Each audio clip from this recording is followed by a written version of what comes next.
Electoral bond न होते तो किस व्यवस्था में ताकत है वो ढूंढ के निकालते कि पैसा कहाँ से आया और कहाँ गया। ये तो इलेक्टोरल बॉन्ड की सक्सेस स्टोरी है कि इलेक्टोरल बॉन्ड थे तो आपको ट्रेल मिल रहा है मनी का कि किस कंपनी ने दिया, कैसे दिया, कहाँ दिया। अब उसमें अच्छा हुआ बुरा हुआ वो विवाद का विषय हो सकता है, इसकी चर्चा हो। मुझे जो चिंता है वो मैं ये कभी नहीं कहता हूँ निर्णय में कोई कमी नहीं होती है, निर्णय तो चर्चा कर सीखते हैं, सुधारते हैं, इसमें भी सुधार के लिए बहुत संभावना है। लेकिन आज हम पूरी तरह काले धन की तरफ देश को धकेल दिया है और इसलिए मैं कहता हूँ सब लोग पछताएंगे इस बात को ईमानदारी से सोचेंगे, सब लोग पछताएंगे। अभी मैंने एक नेता का भाषण सुना, उन्होंने कहा एक झटके में मैं गरीबी हटा दूंगा। अब जिनको 5-5, 6-6 दशक देश का राज करने को मिला, वो जब आज कहेंगे कि मैं एक झटके में गरीबी हटा दूंगा तो देश सोचता है ये क्या बोल रहे हैं जी। तो मुझे लगता है पॉलिटिकल लीडरशिप की क्वेश्चनेबल होती जा रही है। ऐसे में प्राण जाए और वचन न जाए, ये महान परंपरा से हम निकलेंगे। मैं मानता हूँ नेताओं ने ओनरशिप लेनी चाहिए, जिम्मेवारी लेनी चाहिए। ये मैं जो बोल रहा हूँ मतलब मेरी जिम्मेवारी है, ये कोई करेगा ऐसा करेगा ऐसे नहीं चलता है। और उसमें से मैंने पीएम मोदी ने लोकसभा चुनाव से पहले चुनावी बॉन्ड उत्तर दक्षिण बहस और विपक्ष पर बात की। 2047 तक विकसित भारत के लिए अपने बड़े दृष्टिकोण से लेकर यूक्रेन से भारतीय छात्रों को वापस लाने में उनके हस्तक्षेप तक प्रधानमंत्री नरेंद्र मोदी ने समाचार एजेंसी ANI के साथ एक साक्षात्कार में लोकसभा चुनाव से पहले सभी प्रमुख घटनाओं के बारे में बात की। प्रधानमंत्री ने पिछले दशक में देश में भ्रष्टाचार और काले धन से निपटने में प्रवर्तन निदेशालय की भूमिका की भी सराहना की।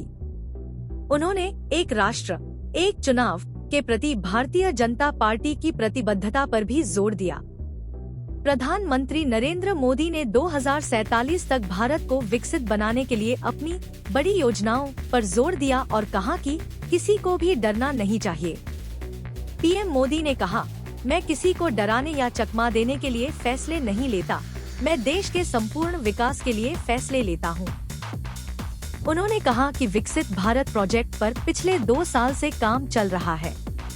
पीएम ने कहा कि अगर वह आगामी आम चुनाव में चुने जाते हैं तो उन्होंने अपने कार्यकाल के पहले 100 दिनों के लिए पहले ही एक लक्ष्य योजना बना ली है।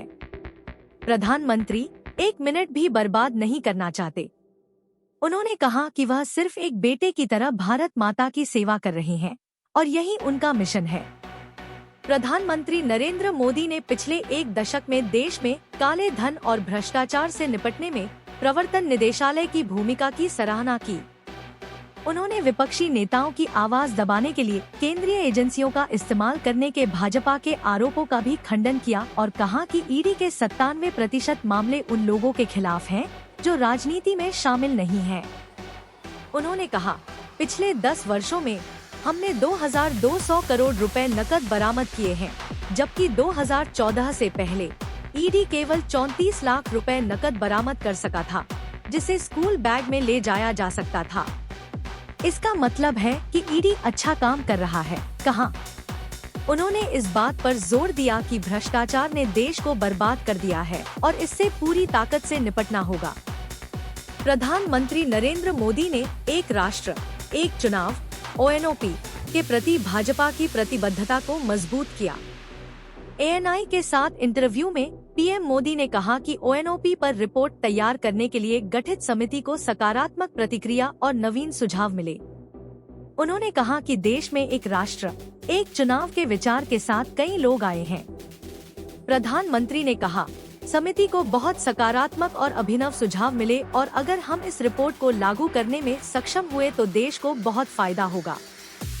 चुनावी बांड का बचाव करते हुए प्रधानमंत्री नरेंद्र मोदी ने कहा कि इसने धन का रास्ता स्पष्ट कर दिया है और हर किसी को इसे खत्म करने का अफसोस होगा। उन्होंने कहा, चुनाव में पैसा खर्च होता है, इससे कोई इनकार नहीं कर सकता। मेरी पार्टी भी खर्च करती है, सभी पार्टियां उम्मीदवार खर्च करते हैं और पैसा लोगों से लेना पड़ता है। मैं चाहता था कि हम चुनावों को इस काले धन से मुक्ति दिलाने के लिए कुछ प्रयास करें। मेरे मन में एक शुद्ध विचार था।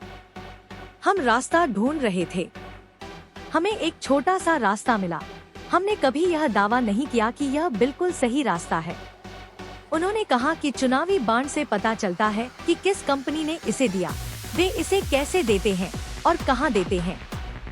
समाचार एजेंसी ANI से उन्होंने कहा, और इसीलिए मैं कहता हूं कि जब वे विपक्ष ईमानदारी से सोचेंगे तो हर किसी को इस पर पछतावा होगा।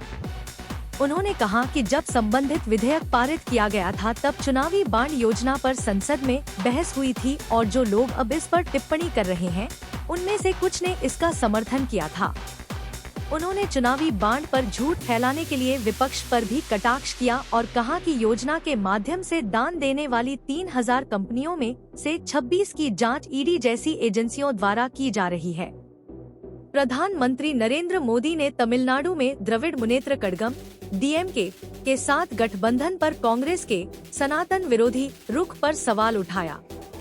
ANI के साथ साक्षात्कार में उन्होंने पूछा कि सनातन धर्म के खिलाफ नफरत और जहर उगलने वाली द्रमुक के साथ गठबंधन करने पर कांग्रेस की क्या मजबूरी थी। वह कांग्रेस जिसके साथ महात्मा गांधी का नाम जुड़ा था, वो कांग्रेस जहां इंदिरा गांधी गले में रुद्राक्ष माला पहनती थी। सवाल कांग्रेस से पूछा जाना चाहिए, आपकी क्या मजबूरी है? आप ऐसे लोगों के साथ क्यों बैठे हैं जो सनातन के प्रति इतने क्रूर हैं? क्या आपकी राजनीति अधूरी रह जाएगी? ये कांग्रेस क्या सोच रही है? यह चिंता का विषय है, PM ने कहा। उन्होंने कहा कि पहले संविधान के हर पन्ने पर पेंटिंग सनातन से जुड़ी थी, यह सरकार का हिस्सा थी। PM ने कहा, और आज अगर किसी में सनातन को इतना गाली देने की हिम्मत है और आप चुनाव के लिए उनके साथ राजनीति करते हैं और उस पार्टी का समर्थन करते हैं, तो ये देश के लिए चिंता की बात है। उन्होंने कहा, द्रमुक के खिलाफ लोगों का गुस्सा सकारात्मक तरीके से भाजपा की ओर जा रहा है।